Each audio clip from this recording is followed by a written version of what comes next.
Bayangin, kamu lagi santai baca buku di perpustakaan. Tiba-tiba, pelayan pribadimu yang paling setia, paling baik, dan paling kamu percaya datang bawain segelas anggur mahal. Kelihatannya sih malam yang sempurna kan? Tapi pas kamu minum, rasanya aneh. Pandanganmu kabur, badanmu lemas, terus semuanya gelap. Pas kamu sadar, tangan sama kakimu udah diikat kenceng di sebuah papan. Dan di depanmu, si pelayan manis tadi udah ngelepas seragamnya sambil ngeluarin senyum yang lebih serem dari tagihan pinjol akhir bulan.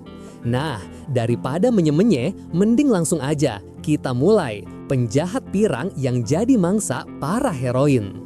Oke, ceritanya dimulai di sebuah kastil milik keluarga Campbell. Tokoh utama kita tiba-tiba sadar dan bingung. Tunggu dulu, bukannya aku barusan mati ketabrak mobil? Kok aku bisa ada di sini? Apa aku pindah waktu? Dekorasi ruangannya gaya Eropa banget. Dan muka di cermin itu kayak aku pas umur 17 atau 18 tahun. Tapi itu aneh, soalnya umur dia sekarang jauh lebih tua. Dia ngaca lagi buat mastiin, dan beneran dia kaget ngeliat betapa gantengnya dia waktu masih muda sebelum hidupnya hancur dan jadi cowok bangkrut yang kegemukan. Pas dia lagi mikir kalau ini cuma mimpi orang putus asa yang pengen ngulang hidup, dia iseng nyayat tangannya pakai pisau kecil. Darah langsung muncrat. Katanya sih cuma luka kecil, tapi sakitnya parah banget. Sambil ngejilatin jarinya, dia bergumam kalau ini semua terasa terlalu nyata. Gak lama kemudian, semua ingatan dari tubuh ini tiba-tiba masuk ke kepalanya. Ternyata, cowok yang dia rasuki ini namanya Moon Campbell. Nasibnya sial banget, semua gelarnya dicabut, jadi pengemis, terus dibuang sama keluarganya. Ayahnya bahkan ngancam bakal bunuh dia. Kayaknya Moon yang asli ini udah ngelakuin kesalahan fatal. Dia nepuk jidatnya sambil ngomong, sial, tuh kira cuma kebetulan, ternyata beneran. Dia sadar kalau sekarang dia pindah ke tubuh penjahat pirang kelas teri dari sebuah cerita yang dulu sering dia baca. Judul ceritanya, Sang Protagonis, Wanita Terkuat Dalam Sejarah. Dari judulnya aja udah ketebak, ini cerita klise tentang cewek yang dibuang keluarganya, terus berkelana, jadi kuat, bantai monster, dan jadi pahlawan. Nah, di awal cerita, si Moon Campbell ini cuma jadi pengganggu yang kerjaannya nyari gara-gara sama si MC cewek. Tapi ujung-ujungnya si cewek malah jadi makin kuat. Rencana Moon gagal total, dia diusir dari rumahnya dan akhirnya jadi pengemis. 20 bab kemudian, namanya udah dilupain orang.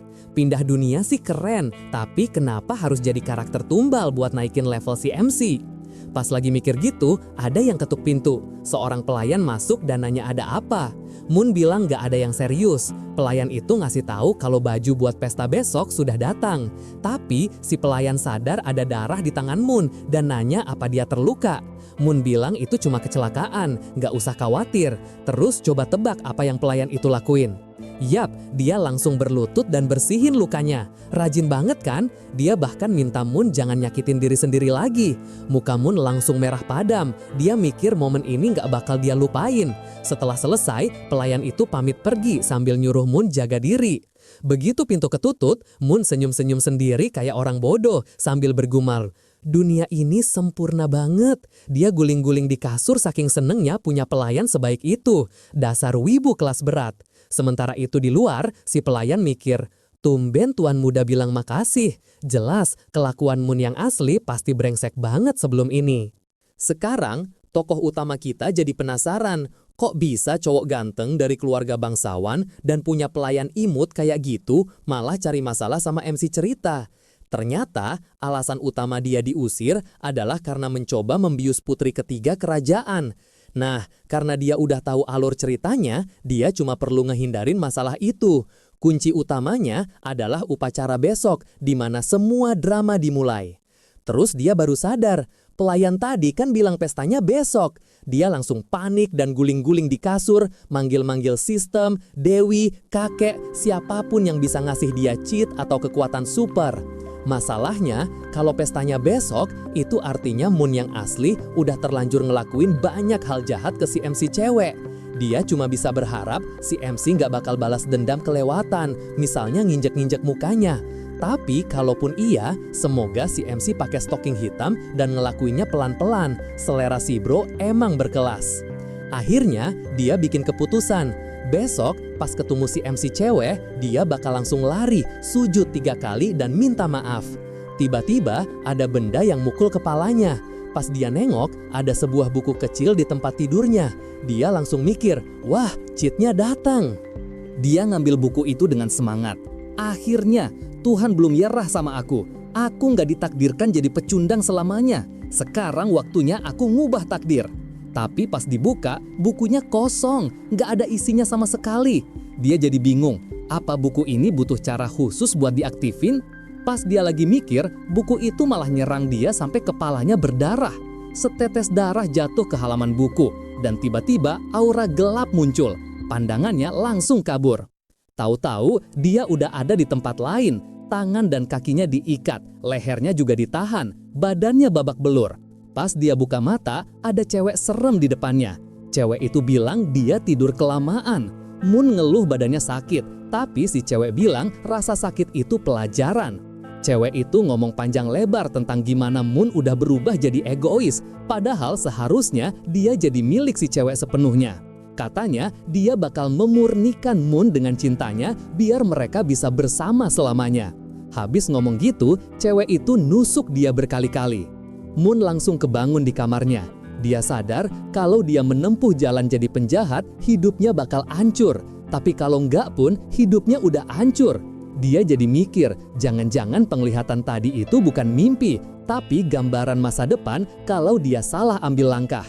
Pas dia lihat lagi buku itu, sekarang ada tulisan, jangan mengubah takdir.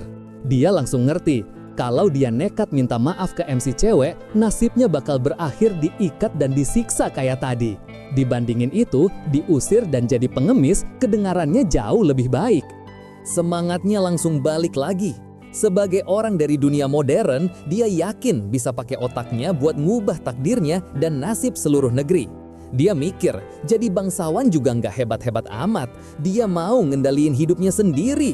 Gila, Sans, janjinya udah kayak visi misi calon presiden aja, sampai setanggi langit. Tapi beberapa saat kemudian, dia udah duduk manis sambil makan daging enak. Enak juga ya jadi orang kaya, pikirnya. Sayang banget kalau semua ini hilang. Di sebelahnya ada ibunya, Noyce Campbell, yang muji dia kelihatan bahagia. Ayahnya, Lon, nimpalin kalau itu pasti karena dia semangat buat upacara besok yang bakal jadi momen penting dalam hidupnya. Moon cuma iya-iya aja biar gak curiga. Ibunya malah ngelarang dia ke pesta, takut semua cewek bangsawan naksir. Ayahnya bilang tenang aja, kan udah ada Putri Celia, gak bakal ada yang berani ganggu. Ibunya cemberut, bilang dia nggak suka sama Celia, katanya nggak imut dan nggak pantas buat anaknya. Moon cuma bisa diam, bingung kenapa orang tuanya percaya banget sama dia, padahal kelakuannya brengsek. Pas denger nama Celia, dia baru ngeh, itu kan putri ketiga yang mau dia bius, dialah sumber masalahnya. Di cerita aslinya, Celia ini karakter tsundere klasik, dingin di luar tapi hangat di dalam, ngerti kan? Moon jadi sedih pas sadar kalau orang tuanya ternyata baik. Dia diusir itu murni karena kelakuannya yang brengsek, dan ayahnya cuma nggak mau punya anak badung.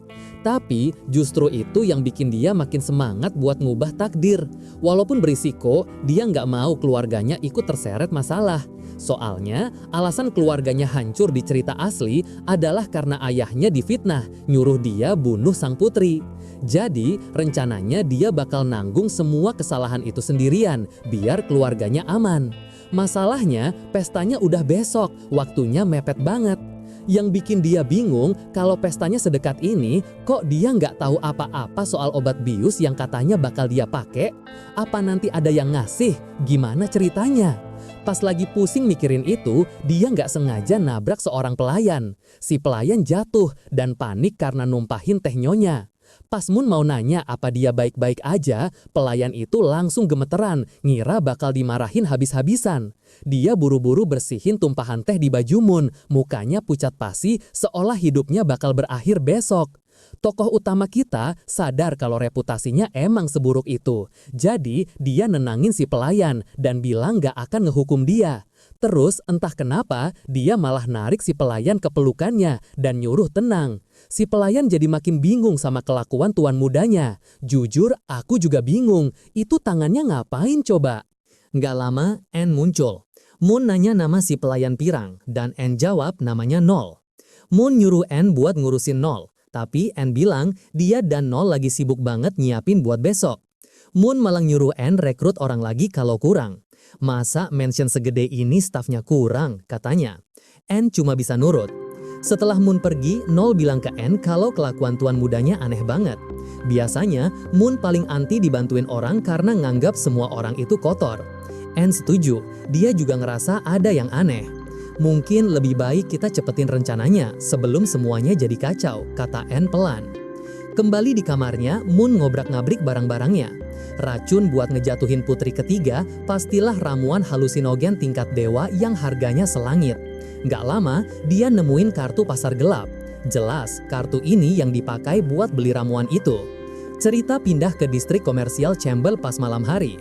Tokoh utama kita nyuruh pengawalnya nunggu sementara dia masuk ke area pasar gelap sendirian ngikutin rute yang dia ingat dari cerita. Dia sampai di sebuah pintu dan ngucapin kata sandi, tikus manis. Penjaganya langsung mempersilahkan dia masuk. Selamat datang di pasar gelap Leopold. Di sini ada semua, dari ramuan, bahan sihir, makhluk aneh, sampai budak. Salah satu teman si MC di cerita asli juga dibeli dari sini. Tapi itu cerita nanti. Sekarang dia punya masalah lebih gede. Dia masuk ke sebuah toko dan disambut penjual bertopeng kucing. Si penjual langsung nanya dia cari apa.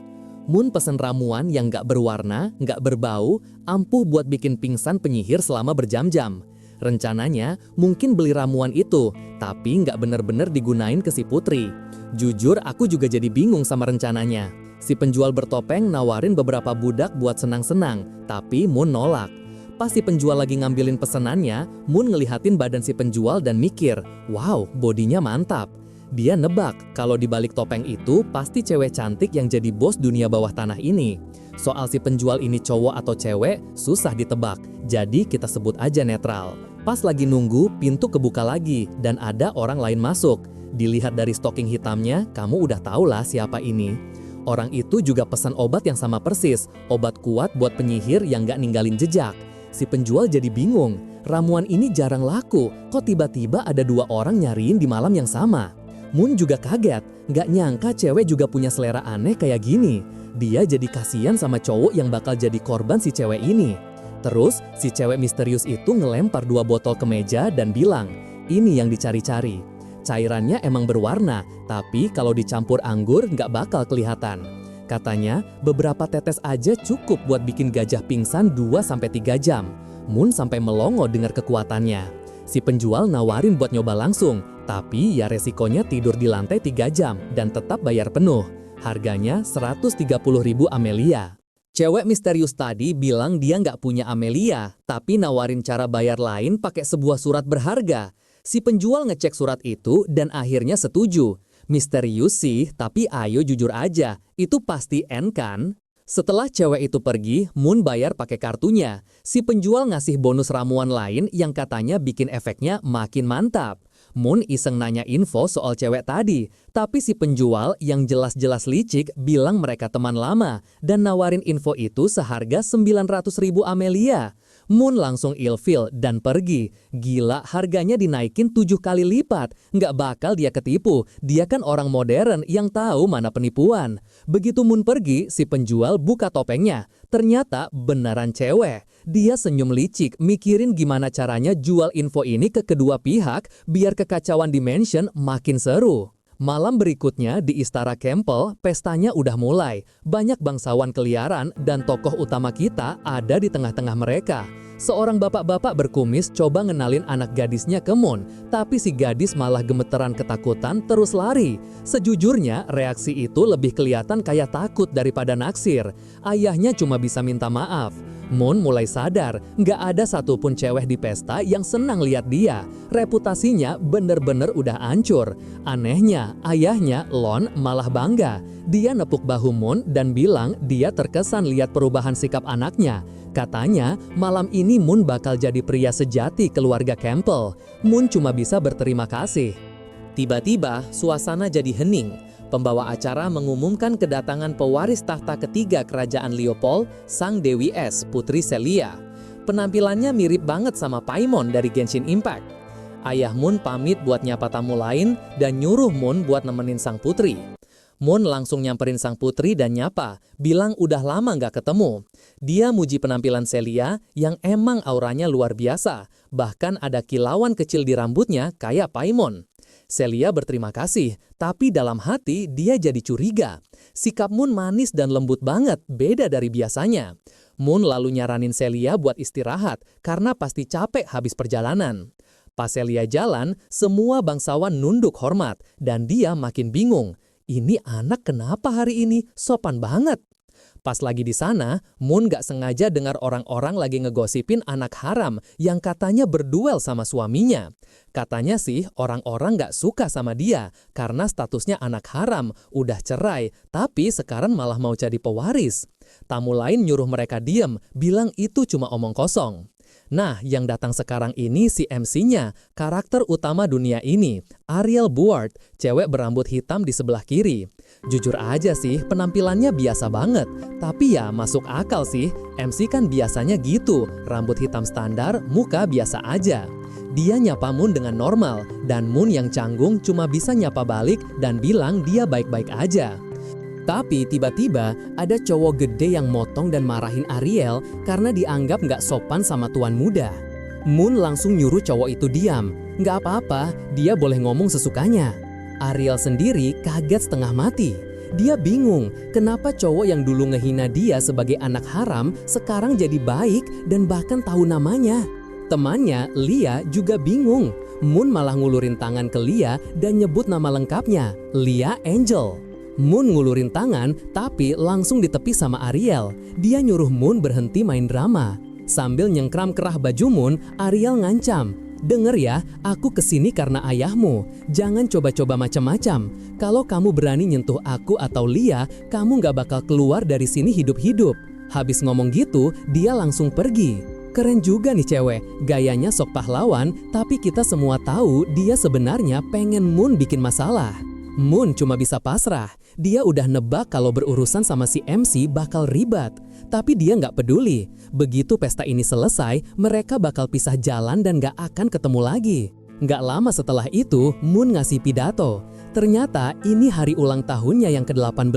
Siapa yang nyangka? Semua orang tepuk tangan, muji dia. Setelah pidato, dia lihat si Payman lagi santai di dekat cermin. Dia nyamperin, minta maaf kalau ganggu, terus ngajak Celia dansa. Ya ampun, gayanya udah kayak pangeran aja. Celia tentu aja nerima. Baju yang dipakai Celia benar-benar wow. Aksesorisnya aja kelihatan kayak mau meledak dari dadanya. Sementara mereka dansa, para bangsawan lain cuma bisa nonton dengan canggung. Dan si MC cewek malah asyik makan kue di pojokan. Celia muji cara dansa Moon, tapi Moon bilang dia masih pemula. Celia sadar Moon udah banyak berubah dan sekarang kelakuannya lebih mirip bangsawan. Yang bikin Celia bingung itu cara dia ngajak dansa sebelumnya yang super cringe. "Prajurit, aku kasih kamu kehormatan buat dansa. Bersyukurlah." Moon jadi malu dan nyuruh Celia lupain aja masa lalu itu. Mereka terus dansa, saling puji, hal-hal biasanya. Terus tiba-tiba Moon nyelinap ke belakang Celia. Mau ngapain dia? Saat itulah Celia ngajak buat ngobrol pribadi. Dia udah tahu pernikahan mereka cuma urusan politik. Moon bilang kalau Celia mau batalin, mereka bisa kerja sama. Celia setuju buat bahas itu nanti, tapi terus dia nanya, "Gimana kalau kita ke kamarmu sekarang?" Waduh, Moon kaget, tapi udah terlambat. Celia udah narik tangannya. Dari kejauhan, dua pelayan nakal ngawasin mereka sambil bisik-bisik. "Tuan gila itu bawa pergi si putri, kita harus gerak cepat." Di kamar, Moon nawarin minum, tapi Celia nolak mentah-mentah. Moon langsung pusing 7 keliling. Gimana caranya ngasih ramuan ini kalau dia nggak mau minum? Dia nanya Celia suka minum apa, Celia jawab kopi, tapi terus ganti jadi teh hitam. Ternyata di sana pilihannya cuma anggur atau teh hitam. Celia kelihatan bingung, tapi Moon nenangin dia dan bilang bakal ambilin tehnya. Celia duduk sambil heran lihat Moon semangat banget bikinin teh. Jelas aja, di belakang sana Moon lagi sibuk masukin ramuan ke cangkir. Kukira itu ramuan tidur, tapi ternyata itu ramuan cinta. Sialnya, pas dia kaget dipanggil Celia, tangannya kesenggol dan ramuannya tumpah. kecampur sama botol ramuan yang satunya. Dan ternyata yang kecampur itu afrodisiak. Dia sempat lega karena ramuan itu nggak ninggalin jejak sihir. Tapi pas dia lihat ke lantai, sebagian besar ramuannya tumpah. Rencananya buat jual sisa ramuan jadi gagal total. Pas dia bawa tehnya, kelihatan ada yang ngintip dari jendela. Si Payman alias Celia komentar kalau tehnya aneh, warnanya merah berkilau. Moon ngeles, bilang itu teh langka dari timur. Celia percaya aja, tapi nyuruh Moon minum duluan. "Apa? Kamu ndak percaya sama aku?" kata Moon, pura-pura jadi bangsawan jujur. Celia ngejawab kalau itu etiket bangsawan, yang nyajiin harus ngicipin dulu. Tapi pas Moon baru mau minum, Celia langsung ngerebut cangkirnya. "Punyaku kelihatan lebih enak, kita tukeran aja." Oh tidak, satu tegukan kecil Celia langsung kelihatan pusing. Kukira efeknya bakal afrodisiak, tapi ternyata bukan. Dia sempoyongan, ngejatuhin cangkir, terus pingsan di sofa. Moon mikir ini langkah cerdas, soalnya dia udah ngasih obat di kedua cangkir. Menurut cerita aslinya, si MC cewek bakal nerobos masuk sebentar lagi. Jadi dia mulai ngatur TKP. Rok Celia diturunin dikit, kancing bajunya dibuka, bajunya sendiri dia lepas. Sempurna pikirnya. Siapapun yang masuk pasti bakal salah paham, dia siap dihukum. Masalahnya nggak ada yang terjadi. Setengah jam berlalu nggak ada siapa-siapa yang datang. Aneh, di cerita aslinya Ariel kan langsung dobrak pintu. Apa yang berubah? Dia baru ingat. Di cerita aslinya yang numpahin teh ke baju Ariel kan si Nol. Tapi tadi siang dia malah nyuruh Nol istirahat. Gara-gara itu alur ceritanya jadi berantakan. Nah, lihat siapa yang buka mata pas dia lagi sibuk sama rencananya. Si Putri bangun. Ternyata afrodisiak sialan itu ada di cangkir yang dia minum. Sekarang Moon berdiri kebingungan, ngerasa suhu ruangan tiba-tiba jadi dingin. Tiba-tiba, bam! Sebuah tangan nyengkram muka Moon. Sihir es langsung ngehantam dia sampai jatuh. Dia mohon-mohon biar Celia tenang, bilang dia bisa jelasin. Tapi Celia motong, bilang nggak perlu penjelasan. Saat itulah Moon sadar ada yang gak beres sama si Putri. Dia mau manggil dokter, tapi udah terlambat. Pergelangan tangannya udah dikunci. Celia bergumam, "Badanku dingin, badanmu hangat." Moon makin panik, tapi nggak bisa apa-apa. Celia langsung nyosor dan nyium dia. Moon cuma bisa berdoa supaya Ariel cepet datang nyelamatin dia. Karena kalau nggak, drama ini bakal jadi kenyataan. Nah, ngomongin soal si Tangguh, di sanalah Arya lagi jalan di lorong sambil ngedumel karena gaunnya kena noda. Tiba-tiba, dia dengar suara aneh. Pas itu juga, Anne muncul dan ngasih tahu kalau Arya itu terlarang. Ariel jadi curiga, tapi Anne dengan cepat nawarin buat bersihin gaunnya. Dia ngucapin mantra dan gaun Ariel langsung bersih lagi. Ariel jadi kagum, nggak nyangka pelayan di sini juga bisa sihir. Terus ada pelayan lain yang nyeletuk soal kue pacici yang bakal disajiin di pesta. Dengar itu, muka Ariel langsung cerah. Dia ngucapin terima kasih dengan riang. Anne cuma senyum tipis, tapi pas dia balik badan, mukanya langsung berubah jadi jahat. Tentu aja, Ariel nggak sebodoh itu. Atau mungkin iya, dia ngerasa ada yang aneh, kayak bau darah, tapi dia cuek aja. Dia mikir, aku kan lagi di Mansion Duke, nggak usah ikut campur. Lagian, aku yakin si Payman bisa ngatasin anak manja itu sendirian. Kue lebih penting. Nggak jauh dari situ, para pelayan licik yang sama lagi bisik-bisik, nanyalin apa targetnya si Ariel. Yang rambut abu-abu bilang bukan. Katanya target Ariel itu cowok lain, tapi Ariel keburu ngebunuh dia. Si pelayan berambut gelap nyuruh temennya cepetan, takut misi gagal kalau si Campbell muncul. Tapi temennya bilang tenang aja, dia udah ngecek situasi dan aksinya lagi seru-serunya. Sementara itu, keadaan tokoh utama kita bener-bener hancur. Badannya penuh goresan, capek banget. Apa yang sebenarnya terjadi? Tunggu, sebenarnya nggak terjadi apa-apa. Dia cuma mati-matian nahan diri. Dan sekarang, Payman alias Celia udah sadar, nodongin pedang ke mukanya dan minta kata-kata terakhir. Moon coba nenangin dia, tapi Celia bilang dia bakal dikirim ke alam baka tanpa ngomong apa-apa. Moon mulai panik, takut nggak bisa reinkarnasi lagi. Jadi, dia nyeletuk kalau semua yang dia lakuin itu karena cinta sejati. Dia pasang muka melas, berharap dikasih kesempatan kedua, tapi lehernya malah hampir ditebas. Dengan dingin, Celia bilang dia benar-benar menjijikan. Moon minta maaf lagi dan mohon biar Celia tenang, bilang mereka kan nggak ngapa-ngapain. Tapi Celia malah makin marah, bilang Moon itu kotor karena berani-beraninya nyebut tindakannya tulus. Kalau aja Moon berusaha dapetin hatinya dengan cara yang benar, mungkin Celia bakal nerima pernikahan itu. Tapi Moon malah pakai cara licik, pakai obat dan tipu daya. Moon coba ngejelasin kalau dia nggak bermaksud ngehina, tapi Celia motong omongannya dan nyuruh dia berlutut. Tiba-tiba, perhatian Celia teralihkan sama sesuatu di balik pintu. Dia nyengkram leher Moon dan maksa dia buat nyuruh siapapun yang ada di luar buat pergi. Habis itu, dia ngelempar Moon ke lantai dan nyuruh dia pakai baju buat ngadepin orang di pintu. Toh kamu juga bakal mati sebentar lagi, katanya. Si cowok malang ini kejebak di antara 3 pilihan buruk, dibunuh Celia, digantung raja, atau disekap di penjara bawah tanah sama orang aneh. Sementara itu, Celia dengan santainya make stockingnya lagi. Moon buka pintu dan kaget. Di depannya ada pelayan yang sama sekali nggak dia kenal, bawa makanan. Si pelayan bilang dia pegawai baru yang direkrut buat bantu-bantu di pesta. Moon ngerasa aneh, soalnya seingatnya nggak ada rekrutmen staf baru. Pas si pelayan masuk, dia tiba-tiba nyerang dan ngejatuhin Moon. Saat itu juga, Moon sadar. Target si pelayan ini sebenarnya adalah Payman. Pelayan itu lompat sambil bawa 2 pisau. Boom! Ada ledakan. Pas Moon lihat, si Ratu Es untungnya berhasil nahan serangan itu. Payman langsung nanya, apa kakaknya yang bodoh itu yang ngirim pembunuh ini? Si pelayan cuma jawab kalau detailnya rahasia.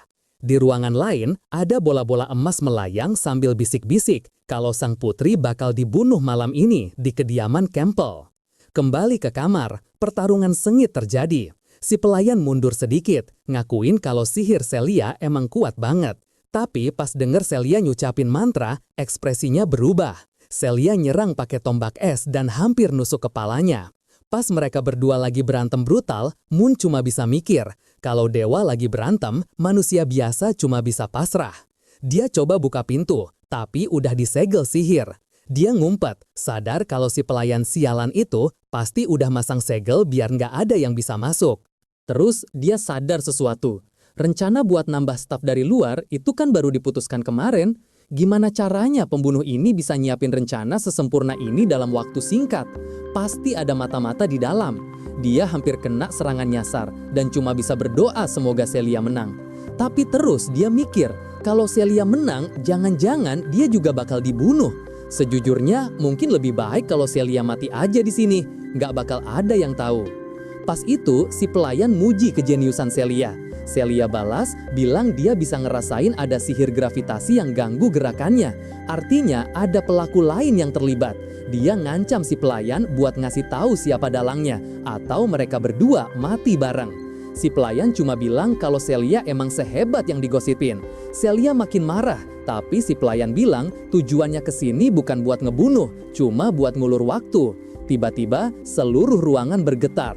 Ruangan itu sekarang disegel total. Si pelayan ngeluarin botol berisi sesuatu yang aneh dan mulai ngucapin ritual. Ngorbanin nyawa 100 anak buat manggil dewa gelap.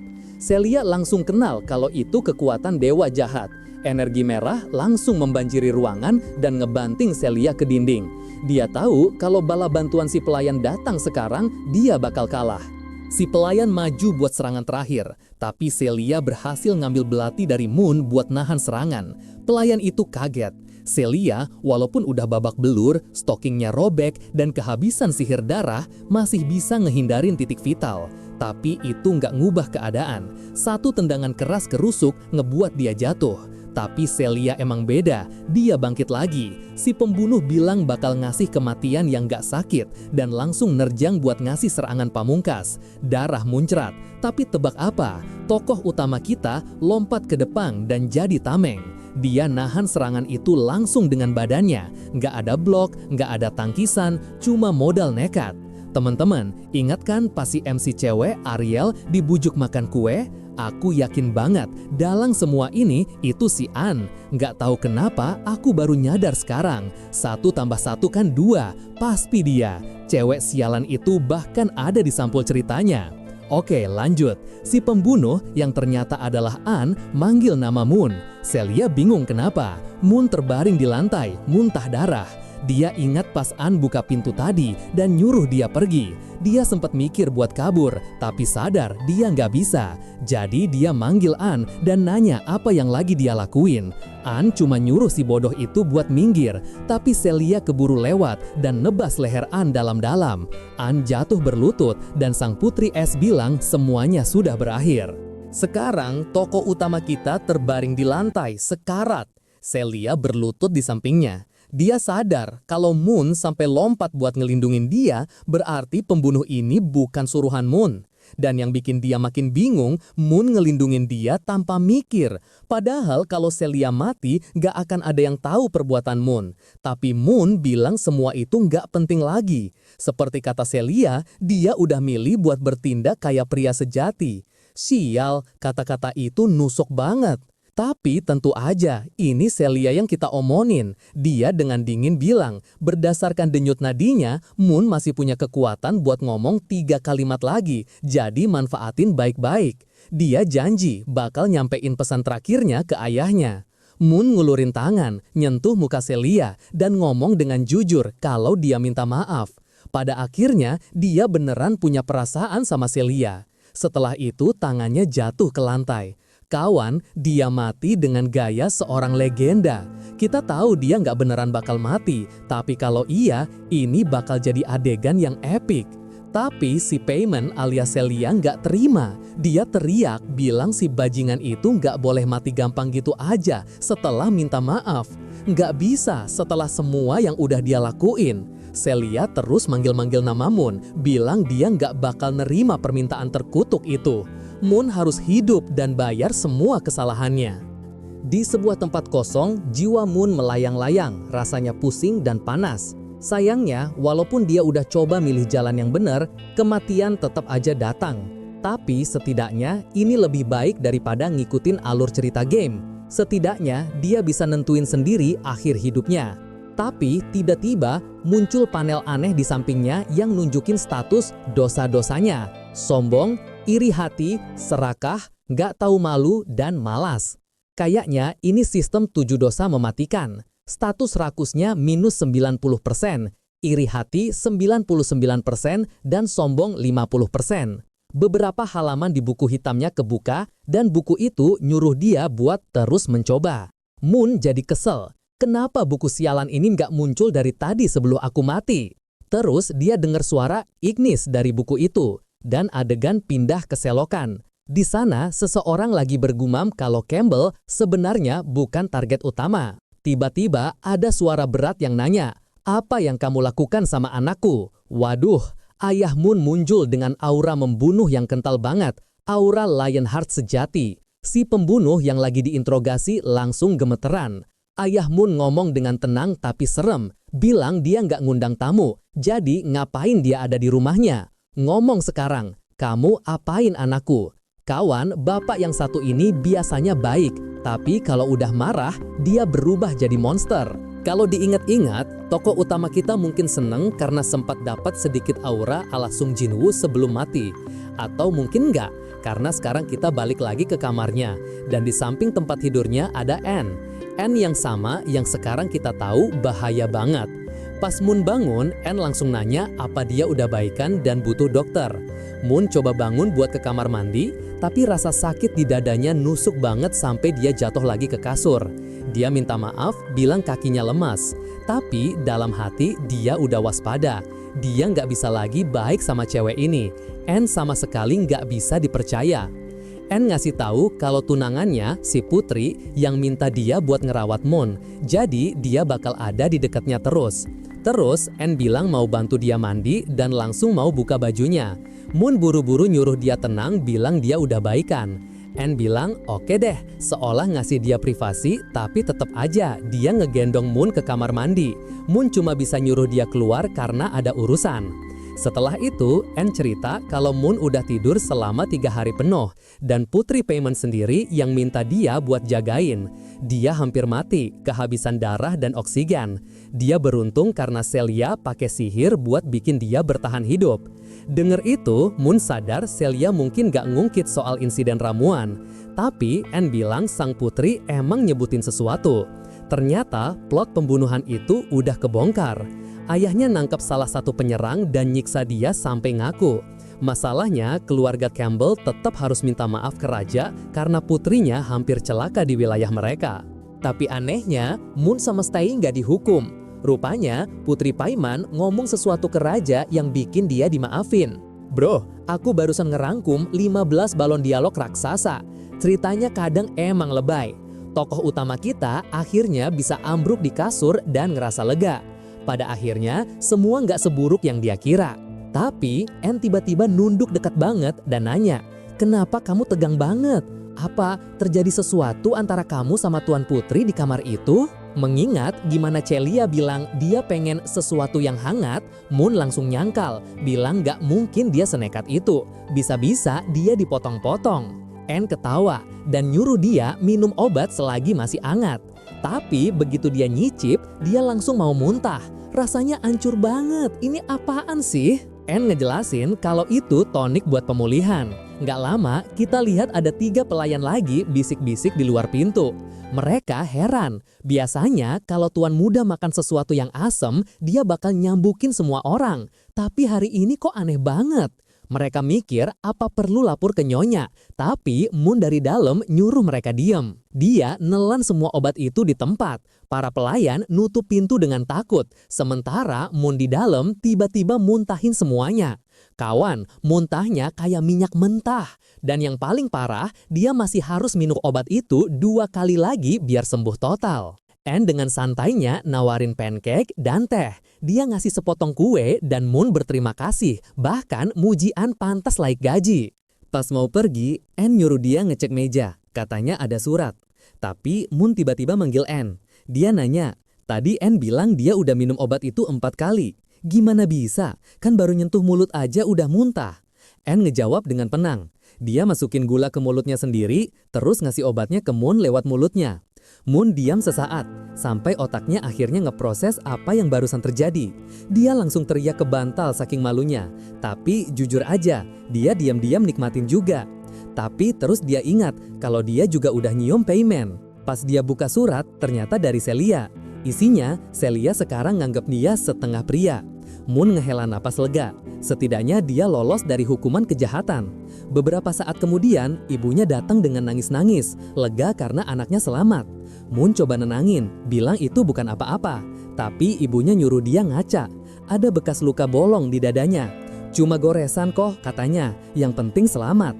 Ayahnya setuju, bilang bekas luka itu kayak medali kehormatan karena udah nyelamatin sang putri. Kalau dipikir-pikir, nggak ada satupun pelayan normal di dunia ini. Bahkan yang berdiri di sebelah ayahnya sekarang, badannya gede banget kayak prajurit. Moon nanya ke ayahnya soal semua yang udah terjadi. Ayahnya jelasin kalau 3 pembunuh udah ditangkap. Setelah disiksa, mereka akhirnya ngaku. Ternyata mereka bukan pembunuh profesional, tapi pengikut sekte Raja yang Melayu. Moon bingung, nama itu nggak pernah ada di cerita aslinya. Ayahnya jelasin kalau itu dewa gelap kuno yang pengikutnya bakal ngelakuin apa aja asal dibayar mahal, bahkan ngebunuh orang tua sendiri. Tapi ayahnya nenangin Moon, bilang dia udah ngasih perintah buat ngebasmi sekte itu.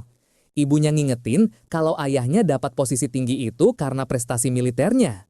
Dengan bangga, tokoh utama kita bilang dia bangga jadi anak ayahnya. Tapi yang paling bikin dia penasaran, apa mereka udah tahu siapa dalang di balik semua ini? Ayahnya jawab, belum. Semua pembunuh yang ditangkep kena kutukan aneh. Tiap kali mereka mau nyebut nama dalangnya, badan mereka langsung kebakar dan mati. Pasar gelap juga udah dihancurin, tapi nggak ada bukti yang ditemuin. Moon ngerasa ini menarik karena di cerita aslinya, pasar gelap juga dihancurin. Gara-gara itu, salah satu teman Ariel mati. Ayah Moon yang marah besar di cerita itu ngirim kesatria kerajaan dan ngebakar seluruh kota selama 3 bulan. Setidaknya kali ini nggak separah itu. Tapi di sisi lain, kejadian ini penting buat perkembangan karakter Ariel. Itu momen di mana dia jadi jauh lebih kuat. Tapi sekarang momen itu nggak akan terjadi. Dan semua ini berubah cuma gara-gara dia ngasih si pelayan libur 2 hari. Gila kan? Malam itu, semua orang di rumah nyuruh dia istirahat. Tapi mana bisa dia istirahat, ceritanya makin lama makin melenceng dari yang dia tahu. Dan yang paling parah, semakin banyak yang berubah, semakin dia nggak bisa ngandelin pengetahuannya soal alur cerita aslinya. Jadi, dia nyusun rencana. Pertama, bertahan hidup. Kedua, hindari nasib sial di mana dia diikat di meja dan dilecehkan. Ketiga, jadi lebih kuat. Dan yang paling penting, berhenti percaya sama buku itu. Tapi pas dia mikir lagi, kayaknya nggak segampang itu. Dia harus jauh lebih hati-hati. Soalnya, dia masih nggak tahu siapa cewek di penglihatannya waktu itu.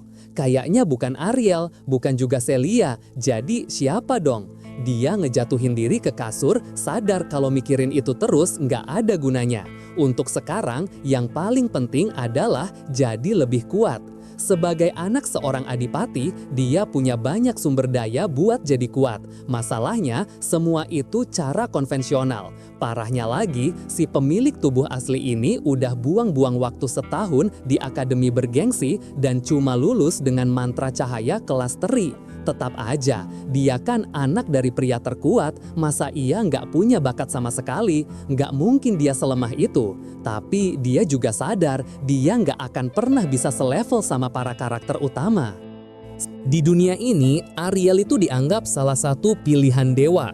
Levelnya udah di luar jangkauan orang biasa. Si Paimon alias Celia juga gitu.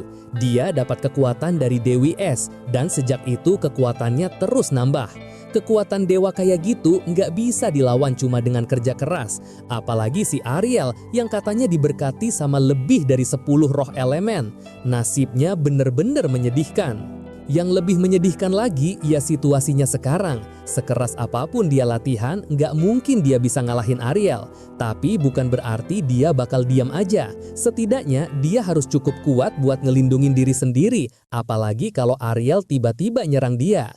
Sisi baiknya, kayaknya dia bisa ngebuka bakat baru. Dengan jentikan jari, buku hitam itu muncul, tapi langsung ngehantam selangkangannya. Dia teriak, nyuruh buku sialan itu berhenti muncul sambil mukul dia. Terus dia dengar suara siulan aneh dan buku itu kebuka sendiri. Buku itu mulai nampilin lagi semua kejadian beberapa hari terakhir dengan detail yang bikin malu. Cara penulisannya ngebuat dia kelihatan kayak cowok mesum yang mau berbuat jahat ke cewek malang. Pas itu dia sadar ada yang aneh. Salah satu kata di teks, pembunuh nyala merah. Tiba-tiba energi aneh ngelilingin dia dan dia teriak, "Lain kali kasih peringatan dulu dong." Sekarang dia udah ada di ruangan baru. Dia lihat sekeliling dan sadar ini bukan penjara bawah tanah yang sama kayak di penglihatannya. Mungkin ini ruang lain di dalam buku. Tapi sebelum dia sempat mikir lebih jauh, ada orang yang deketin dia dari belakang. Pas dia nengok, ternyata cewek yang sama yang pernah mukul lehernya. Boom, gak ada waktu buat reaksi. Semuanya gelap. Pas sadar, dia udah balik lagi di tempat tidurnya. Cowok malang itu bahkan gak sempat ngapa-ngapain, langsung KO dalam satu pukulan. Buku itu gerak lagi. Pas dia lihat, ternyata skill tempur belatinya sekarang naik jadi 1% dan langkah bayangannya 0,5%. Akhirnya, dia nemuin cara buat dapet skill di dunia aneh ini. Dia langsung semangat, yakin kalau cheatnya ini bakal super kuat. Malam itu, dia baring di kasur sambil mikirin gimana dia nyaris nggak selamat. Dia cuma bertahan 3 detik di sana. Dia ngecek lagi, dan beneran, kemampuannya naik 1% di kedua skill itu.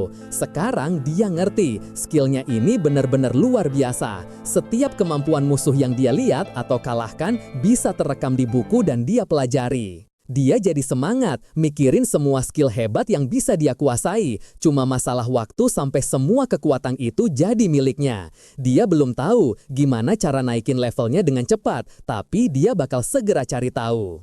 Tiba-tiba buku itu ngehantam mukanya lagi dan boom, dia ditendang di kepala, disayat di dada, dan badannya hancur lebur. Sementara itu, di luar kamarnya, Anne ngetuk pintu. Pas dia masuk, dia lihat Moon lagi tidur di bawah selimut. Anne senyum-senyum sendiri, lucu banget katanya. Tidurnya masih sama kayak waktu kecil. Dia masang mantra penghangat dan mutusin buat nggak ngebangunin Moon dulu. Senyum manis Anne itu benar-benar mencurigakan. Begitu Anne nutup pintu, Moon langsung keluar dari selimut sambil ngomel karena buku terkutuk itu mukul selangkangannya. Dia bertekad buat terus balik ke mimpi latihan itu sampai dia bisa menang. Matahari terbit dan dia udah nyoba sebanyak 185 kali. Mentalnya bener-bener kuat. Walaupun mati di setiap percobaan, sekarang dia bisa bertahan selama 30 detik. Dia ngerasa capek banget sampai gak sengaja nyenggol cangkir tehnya dan jatuh ke lantai. Tapi akhirnya dia nemu cara buat jadi lebih kuat. Satu-satunya masalah, rasa sakit karena mati di dalam ilusi itu terasa nyata banget. Dia kira bisa ngakalin sistemnya, tapi ternyata nggak mungkin. Setelah semalaman grinding, akhirnya ada hasil. Teknik belatinya naik ke level 2 dan langkah bayangannya 11%. Emang sih masih jauh dari level pembunuh, tapi ini udah kemajuan besar. Dia semangat banget mau nyobain, jadi dia aktifin langkah bayangan dan melesat nyebrangin ruangan. Saking cepetnya, dia sampai ninggalin jejak asap. Tapi tiba-tiba dia meringis kesakitan, ternyata kakinya kebakar. Dia jadi mikir, gimana caranya si cewek pembunuh yang nyerang Celia bisa pakai skill ini tanpa kenapa-kenapa. Terus dia sadar, tentu aja skill ini terlalu canggih buat dia yang cuma petarung tingkat 1. Di akademi dulu, dia pernah belajar kalau buat pakai teknik tingkat tinggi, dia harus nyalurin ki ke seluruh badan buat ngurangin efek sampingnya. Tapi itu cuma bisa dilakuin sama prajurit level 2. Jadi, rencananya sekarang adalah nyari guru, sebaiknya yang seksi, tentu aja. Dia udah ngelamunin Saint Maria dari akademi. Masalahnya, dia kenal banyak penyihir kuat, tapi nggak banyak prajurit jago. Soalnya, di dunia ini, sihir itu terlalu OP, jadi nggak ada yang peduli sama bela diri. Lalu dia ingat sesuatu yang penting banget. Ada satu prajurit yang mungkin paling kuat di seluruh cerita. Bukan mungkin lagi, tapi pasti, yaitu ayahnya sendiri. Gimana bisa dia lupa kalau dia serumah sama si bos terakhir? Dalam 100 tahun terakhir, nggak ada prajurit yang sehebat ayahnya. Umur 15 tahun udah jadi pengawal kerajaan. Umur 20 ngancurin pasukan pemberontak. Umur 27 jadi marsekal. Dan umur 32 dapat gelar Raja Hati Singa. Dia nggak pernah kalah sekalipun. Ayahnya ini bener-bener legenda. Tokoh utama kita sekarang mikir si Moon yang asli itu bener-bener bodoh. Dia punya segalanya, hidup sempurna, bahkan punya ayah yang bisa ngajarin dia apa aja, tapi malah disia-siain. Nggak apa-apa, mulai sekarang dia bakal minta ayahnya buat ngelatih dia secara pribadi. Kamu mungkin mikir ayahnya bakal nolak, tapi nggak. Tepat saat itu, Anne ngetuk pintu lagi bilang kalau tuannya nyariin dia. Pas dia keluar sama Anne, dia bilang ini waktu yang pas banget. Di luar, dia ketemu 2 pelayan lain, salah satunya pakai kacamata, dan mungkin ini cewek kurus pertama di cerita ini. Moon sadar kalau para pelayan sekarang manggil Anne kepala pelayan. Dia muji Anne, wah naik pangkat nih. Anne ngejelasin kalau kepala pelayan yang lama ngundurin diri, tepat setelah Moon sadar, jadi dia yang ngambil alih posisi itu. Moon jadi ngerasa bersalah, tapi Anne nenangin dia, bilang gak apa-apa. Terus ibunya tiba-tiba meluk dia dengan cara yang aneh. Oke, ilustrator, santai sedikit gambarnya. Ya, ibunya meluk dia sambil bilang pengen dipanggil mama 1000 kali. Lalu ibunya nekan kepala Moon ke perutnya dan nyuruh dia dengerin. Ternyata ibunya hamil, artinya dia bakal punya adik. Tepat saat itu, ayahnya masuk dan nyuruh istrinya buat tenang, soalnya Moon baru aja sembuh. Nggak lama setelah itu, Moon kaget dengar ayahnya mau balik lagi ke medan perang. Bentar, kita bisa bahas pelayan yang berdiri di sebelah ayahnya nggak? Gede banget badannya. Jelas banget si Duke sendiri yang rekrut semua pelayan cewek di sini. Seleranya berkelas lah ya. Ayahnya bilang, sore ini dia bakal balik ke perbatasan dan pergi paling enggak sebulan. Selama itu, Moon harus tinggal di ibu kota. Moon langsung protes, bilang ayahnya nggak usah pergi, kan masih banyak jenderal lain, lagian dia itu seorang Duke. Tapi ayahnya ngejelasin kalau situasinya darurat. Setelah hampir 10 tahun damai, ada tanda-tanda iblis jurang di dekat perbatasan. Tapi Moon tahu ini semua cuma pengalihan. Invasi yang sebenarnya baru terjadi 3 tahun lagi pas Ariel jadi pahlawan. Masalahnya, walaupun ayahnya bilang cuma sebulan, Moon tahu ayahnya bakal pergi 3 tahun. Artinya, rencananya buat latihan pedang sama si bokap hancur total. Kereta dan seekor griffin datang. Ayahnya pamit sambil nyuruh istrinya jangan nangis. Dia manggil Moon dan bilang kalau dia bangga banget pas Moon nekat ngelamatin sang putri. Itulah keberanian sejati seorang kesatria dari keluarga Campbell. Dia ngingetin soal simbol keluarga mereka. Pedang itu lambang kekuatan, naga itu lambang musuh. Intinya, keluarga mereka ini senjatanya kerajaan. Suatu saat nanti, semua laki-laki di keluarga ini harus turun ke medan perang. Ayahnya bilang, yang penting sekarang Moon udah jadi pria sejati. Karena itu, dia janji bakal ngasih semua sumber daya yang dia punya biar Moon bisa jadi lebih kuat. Moon cuma diam sesaat. Terus ayahnya bilang, sekarang waktunya ngomongin hal serius. Dia nanya, apa pendapat Moon soal Anne? Moon kaget, dia bilang Anne baik, tapi kenapa tiba-tiba nanyain itu? Ayahnya jelasin kalau dia udah ngawasin Anne dari kecil. Anne dari keluarga baik-baik, pinter, dan yang terpenting, perasaan Anne ke Moon itu lebih dari sekedar pelayan ketuannya. Kalau Moon gak mau kehilangan Anne, dia harus cepat bertindak. Moon makin bingung, ayahnya ini ngomong apa sih? Sang adipati akhirnya ngomong terus terang, keluarga mereka butuh lebih banyak pewaris. Istrinya baru hamil anak kedua, dan karena dia harus pergi perang, gak ada waktu buat bikin lagi. Moon dengan gugup ngungkit soal pertunangannya sama Paiman alias Celia. Tapi ayahnya bilang itu cuma urusan politik. Nanti kalau mereka nikah, Celia jadi istri utama, Anne bisa jadi istri kedua. Terus muka ayahnya jadi serius dan dia ngasih perintah terakhir. Dalam 3 tahun, pas aku pulang, kamu harus udah punya anak. Titik. Itulah rencananya. Bapak macam apa coba yang seenaknya ngejodohin anaknya sama Anne kayak gitu? Jujur kalau aku di posisi dia ogah banget. Atau mungkin mau. Harusnya sih mau aja ya. Begitu ayahnya pergi, Anne masuk ke kamar. Bilang dia dengar namanya disebut. Dia nanya apa Moon butuh sesuatu.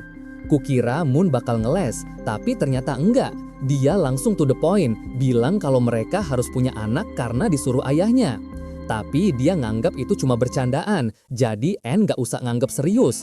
Terus dengan pedenya, dia muji-muji Anne, bilang Anne cewek sempurna yang pantas dapat cowok hebat. Dia nepuk bahu Anne, nyuruh Anne buat berani nyari kebahagiaan sendiri. Habis itu dia pergi dengan perasaan bangga, mikir kalau dia baru aja ngelakuin langkah yang jenius. Tapi seperti yang kita duga, Anne gak terima sama sekali. Dia gemeteran nahan marah, sambil bisik-bisik, dia bener-bener udah berubah. Aku gak bisa nunggu lagi, harus malam ini. Dan disinilah kita malam ini. Tokoh utama kita lagi rebahan sambil mikir kenapa rencananya hancur semua. Dia kira bakal dilatih ayahnya, tapi ayahnya malah pergi. Sekarang dia harus berjuang sendiri. Dia mutusin buat nggak ke akademi dulu, soalnya setengah orang di sana itu temennya si MC, Ariel, bisa makin runyam urusannya. Dia harus nguasain dasar-dasarnya dulu, setelah itu baru dia bisa keluar. Dia nutup buku, terus ngambil buku hitamnya. Dia baru sadar, dia cuma perlu lihat sampulnya dan ngebalik beberapa halaman buat nyerap semua isinya. Buku ini emang cheat banget buat naikin level. Sayangnya, pas lagi asyik, Anne masuk dengan muka polos. Lagi baca apa? Moon cuek dan nanya apa Anne bawa makanan. Anne bilang iya, dia bawa anggur mahal yang harganya 200.000 koin. Tapi Moon bilang dia lagi nggak mood, mau belajar. Botol di tangan Anne sampai retak saking nahan emosi. Dia nanya Moon mau minum apa. Moon jawab kopi biar nggak ngantuk. Tapi Anne bilang cuma ada anggur atau teh hitam. Aneh, kok kedengarannya familiar banget ya? Dia diam sejenak. Tunggu, ini kan? Anne nyerahin cangkir teh sambil minta maaf bilang biji kopinya dimakan tikus. Ya Tuhan, si bodoh ini bahkan gak ngecek cangkirnya. Dia langsung minum dan seketika itu juga dia kaget. Cangkir jatuh, pandangannya kabur. Pas mau pingsan dia nanya, kenapa kamu khianatin aku? Tapi Anne meluk dia dengan lembut, bilang dia gak akan pernah ngelakuin itu. Dia bilang hatinya hancur karena Moon ngomong gitu.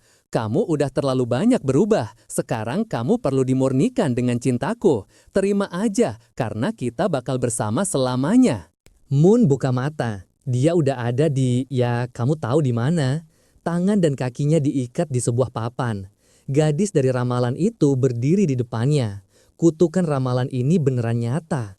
Anne udah ngelepas ragamnya, sambil muji ramuan dari pasar gelap. Moon coba nanya dia mau ngapain, tapi Anne jawab, kamu tahu persis apa yang mau aku lakuin. Anne mulai cerita, bilang kalau sejak 10 tahun lalu hidupnya itu cuma buat Moon. Jadi hidup Moon juga harus buat dia. Sekarang tugasnya adalah memperbaiki Moon. Moon bilang dia nggak ngerti, minta dilepasin, tapi An nyuruh dia diam.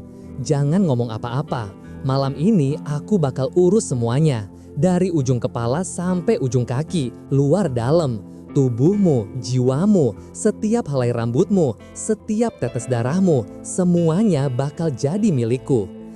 Yah, setidaknya dia nggak perlu pusing mikirin cara bikin ayahnya terkesan lagi.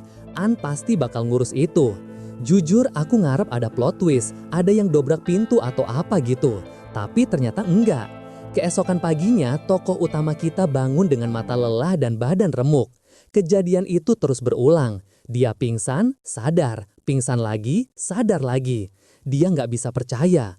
Orang yang ngehancurin hidup Moon di cerita asli dan orang yang ngiket dia di penglihatannya ternyata adalah An. Dia bilang Anne ngalahin dia cuma dalam 1 pukulan. Walaupun dia udah siap mental, rasanya tetap sakit banget. Dia mohon-mohon biar Anne ngelepasin dia, tapi Anne nolak. Katanya, dibandingin penderitaan Anne yang udah nunggu bertahun-tahun, rasa sakit ini nggak ada apa-apanya. Ya Tuhan. Oke penulis, hati-hati ya, ini udah diambang batas banget. Aku aja bingung mau ngomentarin kegilaan ini gimana. Walaupun gitu, tokoh utama kita ini pura-pura kesakitan. Padahal jujur aja, dia ngakuin kalau sensasinya luar biasa. Tapi dia juga sadar kalau ini terus-terusan, Anne bisa-bisa ngebunuh dia. Dia harus kabur secepatnya. Masalahnya, dia dikunci pakai borgol baja yang dibaut langsung ke tembok. Pas dia coba gerak-gerak, Anne nanya dia lagi ngapain. Moon ngeles, bilang pergelangan tangannya sakit dan cuma mau peregangan. Anne jawab kalau udah terlambat, nggak ada yang bisa dilakuin. Anne bilang dia bakal kangen banget, tapi dia harus ngurus kerjaan di mansion biar nggak ada yang curiga. Terus dia nyeletuk, apa lebih baik bunuh aja semua orang di rumah ini, toh sekarang Moon cuma miliknya. Ancaman itu langsung bikin Moon sadar. Dia panik dan mohon-mohon biar Anne nggak ngelakuin itu. Sebelum pergi, Anne nanya apa ada pelayan lain yang Moon suka. Semoga bukan Noel ya, katanya. Moon langsung bilang Anne udah gila, nggak ada apa-apa antara dia sama cewek lain. Anne ketawa, bilang dia cuma bercanda. Katanya, selama Moon jadi anak baik, dia janji nggak bakal nyakitin siapa-siapa. Moon mohon lagi biar dilepasin. Nggak mungkin kan Anne mau ngurung dia di situ selamanya? Tiba-tiba, dengan jentikan jari, borgolnya kebuka. Anne cuma ngingetin, jangan coba-coba macem-macem. Ruangan itu disegel pakai baja dari menara antah berantah. Intinya, mustahil buat kabur dari sini. Mustahil buat kabur? Udah kayak kejebak macet aja pas pulang kerja, nggak ada jalan keluar, cuma bisa pasrah, kerja 9 jam, nombok jadi 12 jam buat PP. Moon nanya apa nggak bakal ada yang curiga, tapi Anne bilang tenang aja. Dia udah ngasih tahu semua orang kalau Moon mutusin balik ke akademi setelah dengar pidato ayahnya. Jadi nggak akan ada yang nyariin dia untuk sementara waktu. Anne juga janji bakal bawain dia makan 3 kali sehari. Dan tiba-tiba, wam, dia nonjok perut Moon. Si cowok langsung meringis kesakitan. Jujur, ini udah kelewatan batas. Anne melambaikan tangan, Moon teriak manggil dia, tapi pintu udah keburu dibanting nutup. Dia nggak pernah nyangka kalau orang dari ramalannya itu ternyata An. Dan tiap kali dia ngedumel soal situasinya, di ujung kalimatnya dia selalu mikir betapa enaknya sensasi itu. Dia nggak bisa bohongin diri sendiri. Masalahnya kalau ini terus-terusan, dia nggak bakal selamat. Dia coba buka pintu, tapi pas dia tarik gagangnya, dia langsung jatuh kesakitan. Seluruh ruangan itu dilapisi baja sihir, nggak ada jalan keluar. Akhirnya buku hitam itu muncul lagi. Untungnya kali ini nggak sambil nampar. Moon ngomong ke buku itu, bilang dia udah nyerah. Cewek ini kekuatannya setara sama si Payment. Kalaupun dia latihan sekarang, nggak mungkin dia bakal cukup kuat sebelum mati kehabisan tenaga. Tapi buku itu tetap kebuka. Dia mikir, ya udahlah daripada meratapi nasib, mending latihan. Tapi pas dia buka buku itu, dia baru sadar. Buku yang dia baca semalam itu punya rumus buat ngelewatin situasi persis kayak gini. Bab berikutnya, dia udah nyelesain 200 push up. Setidaknya badannya masih kuat setelah malam yang liar. Pertama Payment, sekarang N. Ini cowok nasibnya gimana sih? Dia bukan marah karena sakit, tapi karena dia nggak bisa ngelawan. Dia selalu jadi pihak yang dikuasai. Tapi dia bersumpah, lain kali dialah yang bakal di atas. Baru aja dia selesai mikir gitu, Anne muncul sambil senyum, bilang kerjaannya hari ini udah selesai. Jadi Moon ngomong itu gampang, sekarang tunjukin aksimu. Anne ngomong seolah-olah dia istri yang baru pulang kerja. Dia bawahin makan malam dan udah nyiapin air hangat buat mandi. Ya ampun, gimana cara ngejelasin ini coba? Anne nanya dia mau makan, mandi, atau ya kamu tahulah. Dan si pembohong kecil ini setelah tadi sesumbar mau ngelawan, dia malah langsung milih mandi. Dia nyebur ke bak mandi seolah-olah mau rileks, tapi dari mukanya kelihatan banget dia tegang. Dia bergumam kalau dia bukan anak kecil dan gak butuh bantuan. Tolong siapapun bebasin anak malang ini sebelum aku kena blokir gara-gara baca ini. Anne bilang karena tubuh Moon sekarang miliknya, jadi dialah yang harus ngerawat. Dia bahkan ngecek pendengaran Moon, sementara Moon dalam hati teriak-teriak gak mau kalah sama si yandere ini. Waktu makan malam tiba. Moon bilang makanannya enak banget sambil mulai makan. Dia nanya itu daging apa. Anne dengan santai jawab kalau itu daging banteng raksasa bertanduk 3 yang langka, bagus buat nambah kekuatan fisik. Moon bilang jangan pernah kasih dia daging itu lagi, tapi Anne nyeringai dan bilang Moon udah makan daging itu puluhan kali tanpa sadar. Dia udah nyampurin itu ke makanannya diam-diam. Moon berdiri bilang dia udah muak dikurung tanpa lihat matahari dan dikasih makan aneh-aneh. Kalau Anne gak ngelepasin dia sekarang, bruk, dia jatuh pingsan lagi. Kasihan, makanannya dikasih obat lagi. Anne bahkan bisikin dia buat nikmatin karena malamnya bakal panjang. Pas dia buka mata, jelas banget badannya udah hancur. Anne minta maaf soal semalam. Katanya dia takut Moon gak bakal kuat, jadi dia mainnya lembut. Ya si monster ini gak ada kesempatan. Katanya mau mendominasi malah hancur lagi.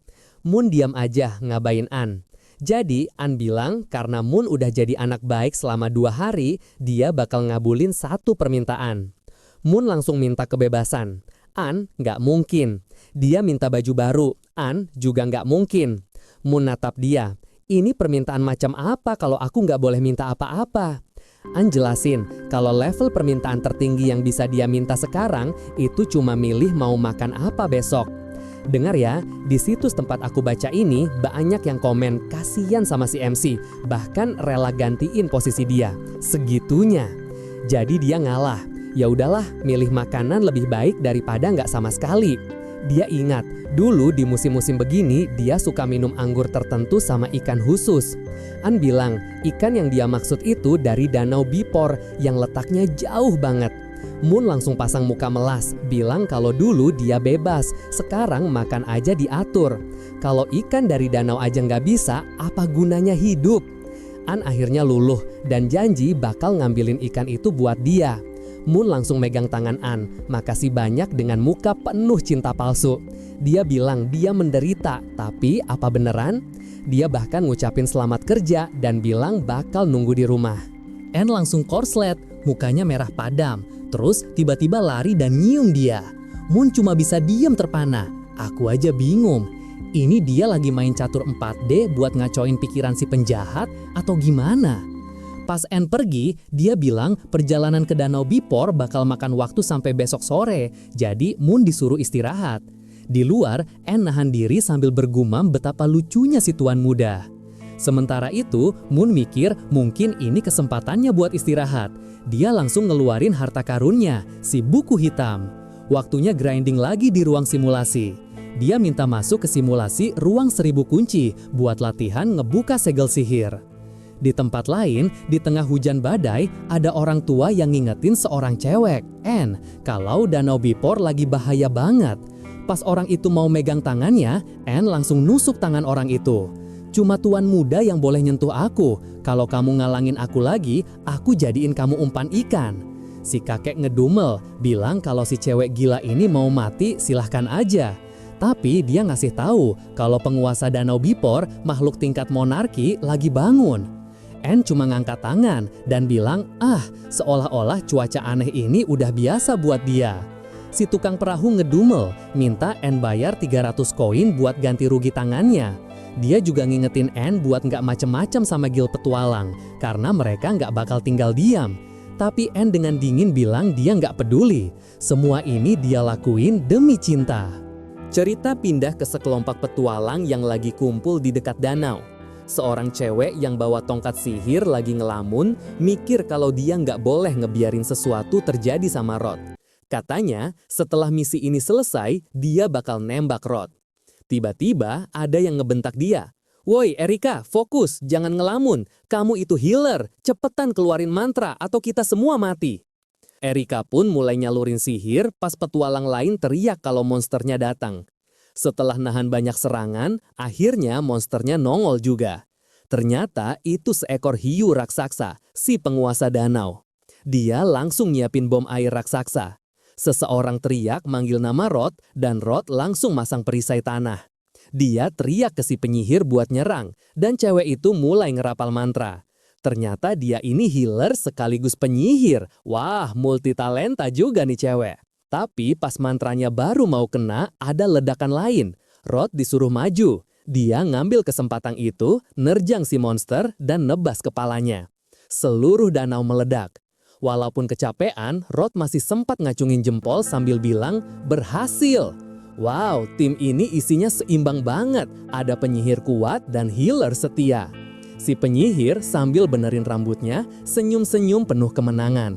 Sementara itu, si Erika, si healer, cuma bisa duduk ngerasa nggak guna. Rod sama cewek satunya lagi, Tia, malah saling puji-pujian, bilang seneng bisa berpetualang bareng. Erika di pojokan cuma bisa nahan cemburu. Dulu waktu kecil, dia sama Rod janji bakal selalu jadi duo. Dia udah kerja keras bertahun-tahun, tapi rasanya Rod udah nggak pernah ngeliat dia lagi. Dulu dia yang paling dekat, sekarang dia cuma jadi tim pendukung sementara Rod jelas-jelas naksir cewek lain. Pas Rod lagi diobatin, dia tiba-tiba manggil Erika, nyuruh dia sadar dan bantuin bedah si monster. Tapi tiba-tiba ada yang aneh, mereka dengar suara aneh dan permukaan air jadi keruh lagi. Terus, boom, air nyembur ke langit. Semua orang langsung nunduk. Monster danau yang lain muncul. Yang ini beda. Ini baru bos yang sebenarnya. Tia langsung ngeluarin mantra tingkat 3 yang gede banget. Tapi nggak ada efeknya sama sekali. Sihirnya mental gitu aja dari leher si monster. Monster itu bales nyerang pakai badai petir dari tanduknya. Erika narik Rod buat ngehindar, tapi Rod malah nyuruh Erika pergi. Katanya monster ini udah di luar level mereka. Erika nanya Rod mau ngapain, dan Rod jawab, "Aku bakal ngelindungin Tia. Aku yang bawa dia ke tim ini, jadi ini tanggung jawabku." Walaupun harus mati, dia siap mati di sampingnya. Erika pasti nyesek banget dengernya. Rod lari maju, sementara dari kejauhan ada seseorang yang nontonin semua kekacauan itu. Tentu aja itu si Anne. Dia penasaran sama kekuatan monster tingkat monarki. Dia mikir kalau naga sekuat ini, dia akhirnya bisa dapat bagian tertentu buat dikasih makan ke tuan muda. Kenapa sih dia hobi banget ngasih makan daging monster? Sekali lagi, si bos nyiapin serangan petir. Rod udah pasrah, ini pasti akhir dari mereka. Tapi tepat saat itu, Anne ngucapin mantra pengikat.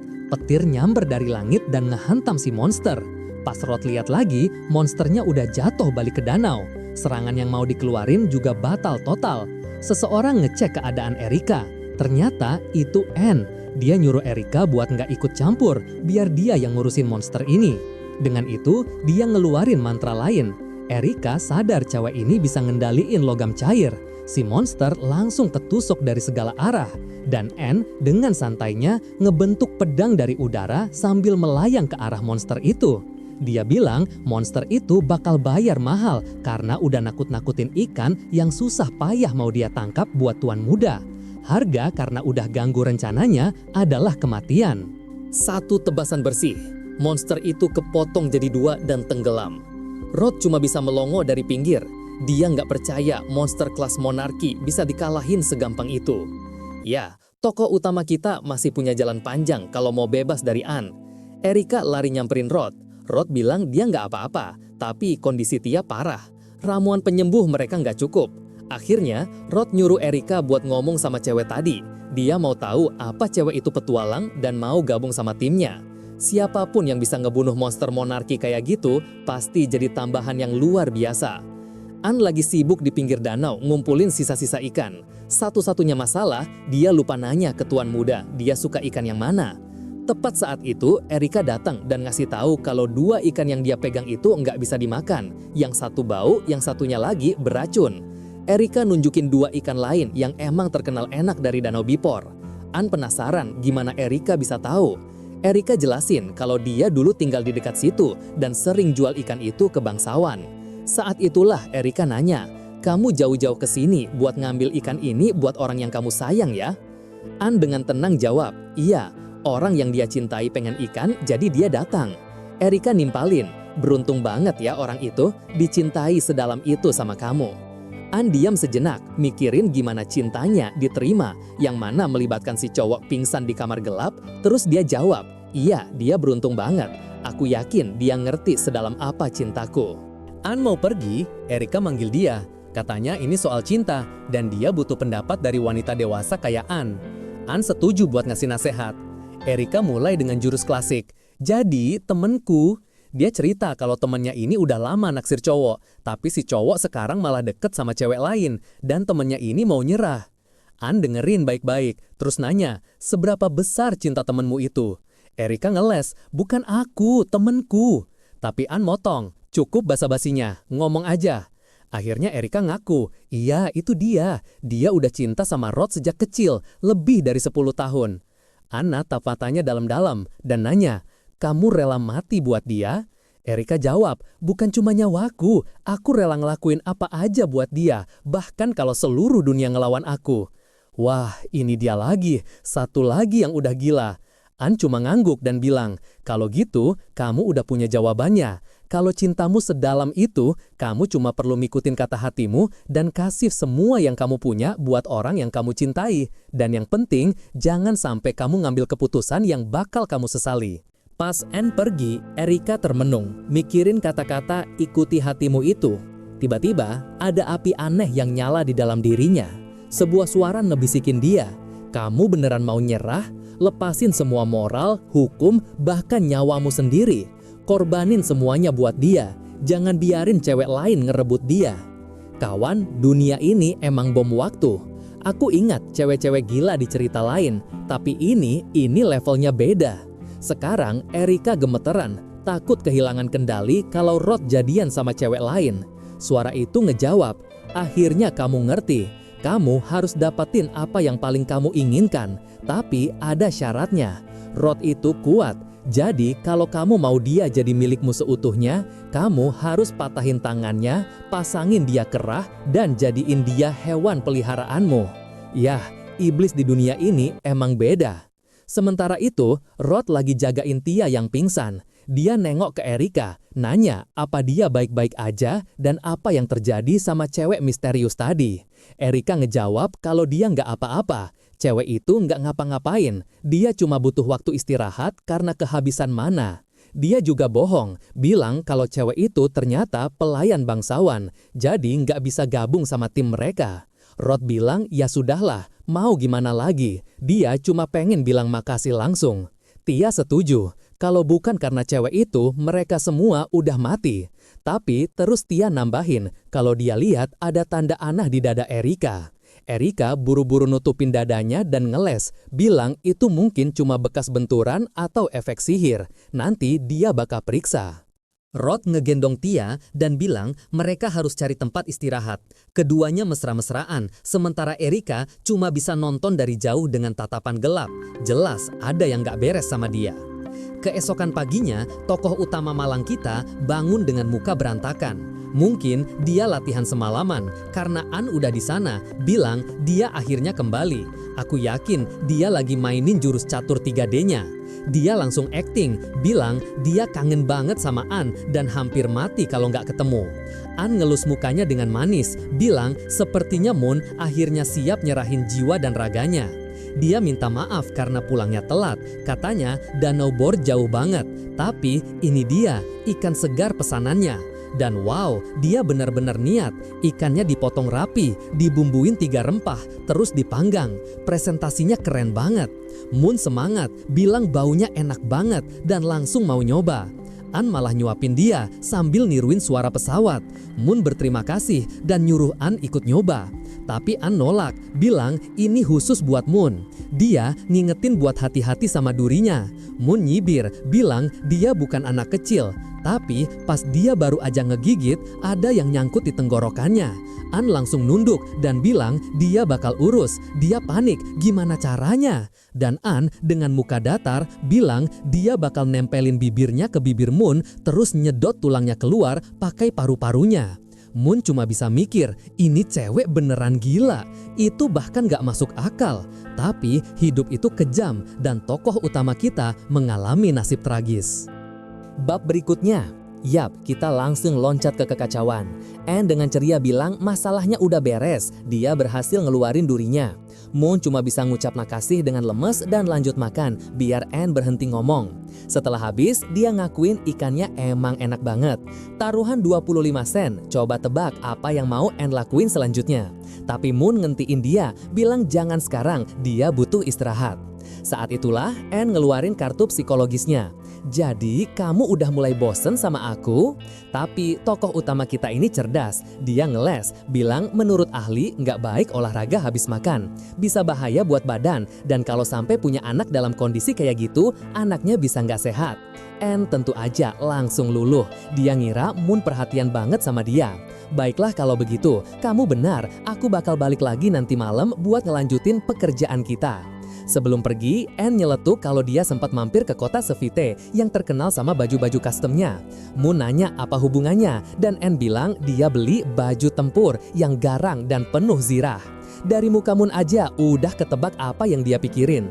Dia langsung bilang gak suka yang begituan, dia itu pria berintegritas. Tapi Anne cuma senyum dan bilang, aku udah lama di sini, aku udah lihat semua majalah yang kamu simpan. Ternyata alasan Anne selalu pakai stocking hitam itu ya buat dia. Si cowok malang ini kaget, dia kira itu selera fashion Anne, tapi dia harus ngaku, Anne bener, dia emang suka. Anne ketawa, bilang Moon menggemaskan, terus pamit pergi. Kawan, aku beneran berharap protagonis kita cepet kabur. Situasinya emang gak kelihatan seburuk itu dari luar. Tapi masa iya mau dikurung di kamar selamanya? Tunggu, aku tarik lagi omonganku. Aku ngomong terlalu cepet. Dia udah bangun dan ngaktifin skillnya buat coba buka kunci pintu.